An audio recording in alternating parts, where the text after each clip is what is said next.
Kembali lagi bersama dengan saya Israel Roland di Suara Jemaat Jurnal TV. Kita masuk di segmen yang terakhir, kesimpulan dari renungan firman Tuhan kita di sore hari ini.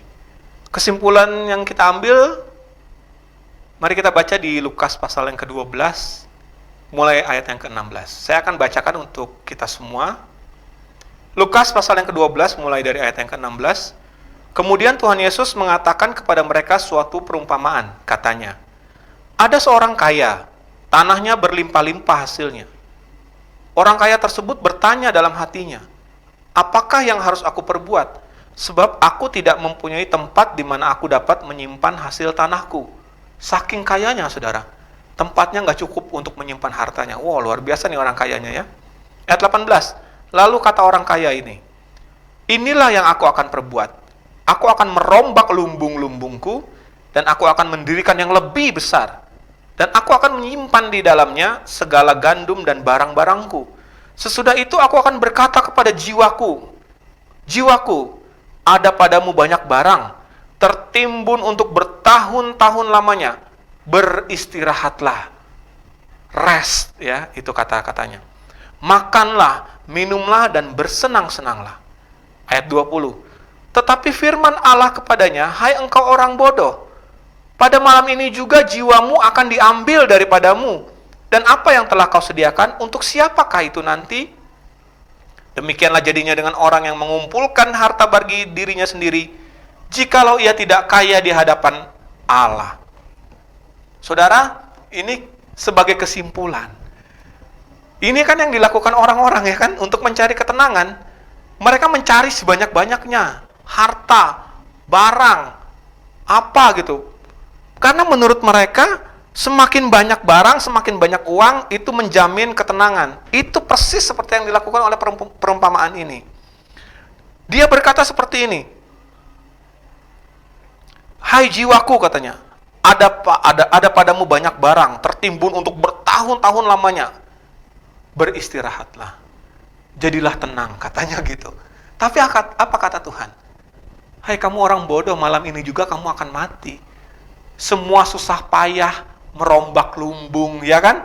Jadiin lumbung lebih besar, masukin barang lagi. Habis itu dia mati. Untuk siapa itu hartanya? Demikian juga dengan kita. Kalau kita tidak memiliki hubungan dengan Tuhan, kalau kita tidak dekat dengan Tuhan, maka semua yang kita lakukan akan menjadi sia-sia. Demikian juga dengan kita. Kalau saudara berharap, waduh, lumbungku harus dibongkar nih, jadi lebih besar supaya hartaku lebih banyak, baru bisa mendapat ketenangan. Berarti saudara, mohon maaf, ini Tuhan Yesus yang bilang, saudara orang bodoh. Kalau saudara berharap, kalau saudara berkata dalam diri saudara bahwa, kalau uangku lebih banyak dari saat ini, kalau keadaanku lebih baik, kalau lumbungku lebih besar dari sekarang, lumbung itu tempat penyimpanan gitu ya kan? Kalau tabunganku lebih banyak di bank dari yang sekarang, aku akan bisa tenang. Berarti saudara, dalam tanda kutip, mohon maaf lagi ya, orang bodoh. Tapi ini kan firman Tuhan, jadi nggak apa-apa ya saudara ya. Ini Tuhan Yesus yang ngomong gitu saudara. Tapi saya rindu saudara, kita tidak jadi orang bodoh. Betul kan saudara? Tidak, tapi kita menjadi orang yang berhikmat. Jadi sebagai kesimpulannya adalah, di tengah kesulitan ini, mari datang kepada Tuhan. Mari berurusan dengan Tuhan. Mari cari tahu kehendak Tuhan. Mari lakukan hal-hal yang berhubungan dengan Tuhan dalam setiap pekerjaan kita, apapun yang kita lakukan. Karena hanya dekat Allah saja aku tenang. Karena ternyata ketenangan itu tidak bisa dicari. Firman Tuhan katakan, ketenangan itu adalah pemberian. Pemberian dari siapa? Dari Tuhan. Tidak ada satu apapun yang bisa memberi ketenangan selain Tuhan. Yang lain itu palsu, saudara. Yang lain itu sementara, tapi Tuhan itu yang sejati dan yang pasti. Demikianlah firman Tuhan yang bisa saya sampaikan untuk kita semua. Biarlah kiranya firman Tuhan ini dapat tertanam di dalam diri kita dan menjadi rema. Tidak hanya mendengarkan dan menyimak, merenungkan, tapi juga saudara kita bisa melakukannya dalam kehidupan kita sehari-hari. Mari untuk mengakhiri program Suara Jemaat ini, saya mengundang kita untuk bersatu hati, kita mau bersama-sama berdoa syafaat, saudara. Tidak henti-hentinya kita berdoa demi berakhirnya pandemi ini. Memang kita berdoa, tapi tetap kita pasrahkan kepada Tuhan segala sesuatunya. Saya mengajak kita semua untuk bersama-sama berdoa dengan saya. Mari kita berdoa. Kami bersyukur untuk firman-Mu Tuhan yang sudah kami renungkan pada saat ini. Kami tahu sekarang bahwa ketenangan yang sejati hanya berasal dari Tuhan. Ajarkan kami untuk mendekat kepada Tuhan, karena hanya dengan cara seperti itu kami boleh tenang. Kami mau memikul salib kami, Tuhan. Kami juga mau belajar kepada Tuhan, karena Engkau adalah Allah yang lemah lembut dan rendah hati, dan jiwa kami akan mendapatkan ketenangan. Terima kasih untuk firman-Mu. Kalau selama ini kami jauh dari Engkau, kami tahu kami tidak akan bisa hidup tenang. Kalau selama ini kami tidak pernah membaca Alkitab, tidak pernah berdoa, kami mencari ketenangan di tempat lain, kami mohon ampun Tuhan. Dan saat ini kami mau berubah, kami mau datang kepada Tuhan dan mencari Engkau, karena dari situ kami boleh mendapatkan ketenangan. Terima kasih untuk firman-Mu. Kami mohon Roh Kudus yang membimbing kami, supaya kami boleh menjadi pelaku firman, tidak hanya sekedar pendengar firman Tuhan saja.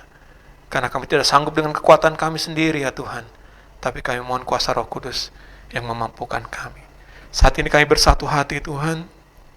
Kami berdoa untuk bangsa dan negara kami Indonesia. Tuhan berkati, Tuhan berikan sukacita damai sejahtera bagi bangsa ini. Di tengah situasi yang sulit Tuhan, Tuhan tetap menyertai dan memberikan harapan bagi kami semua. Terima kasih Tuhan. Tuhan berkati Bapak Presiden, Bapak Wakil Presiden, seluruh kabinet.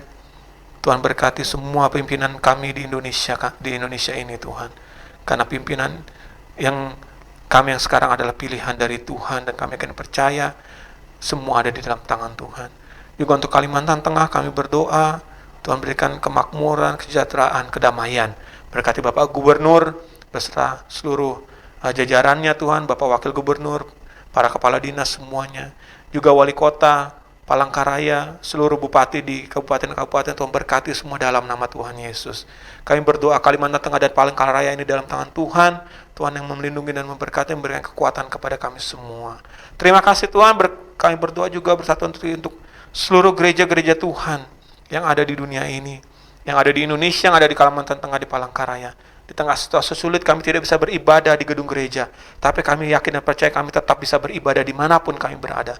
Tuhan pakai gereja-gerejamu supaya kami terus bersatu hati, boleh berdoa, memuji, memuliakan Tuhan, beribadah kepada Tuhan. Berikan kekuatan kepada setiap gembala sidang dan seluruh pelayan-pelayan Tuhan, bahkan seluruh jemaat Tuhan. Tuhan berikan kekuatan dan sukacita dan ketenangan. Terima kasih Tuhan. Hamba-Mu berdoa untuk Jurnal TV. Biarlah kiranya Tuhan berkati TV ini Tuhan, supaya menjadi alat di tangan Tuhan untuk menyebarkan sukacita, menyebarkan kebaikan, damai sejahtera. Berkati seluruh pimpinan, semua kebutuhan dana yang dibutuhkan, kami yakin dan percaya Tuhan cukupkan, bahkan Tuhan beri kelimpahan. Semua orang yang bekerja menjadi karyawan juga Tuhan berikan berkat-Mu yang melimpah. Terima kasih Tuhan, biar kiranya Jurnal TV ini boleh menjadi berkat bagi banyak orang. Terima kasih Tuhan, kami menyerahkan seluruh doa, permohonan kami, syafaat kami, hanya di dalam nama Tuhan Yesus Kristus kami berdoa dan mengucap syukur. Haleluya. Amin. Demikian seluruh pemirsa, kita akan berjumpa lagi minggu depan dalam program yang sama hanya di Jurnal TV. Tuhan Yesus memberkati.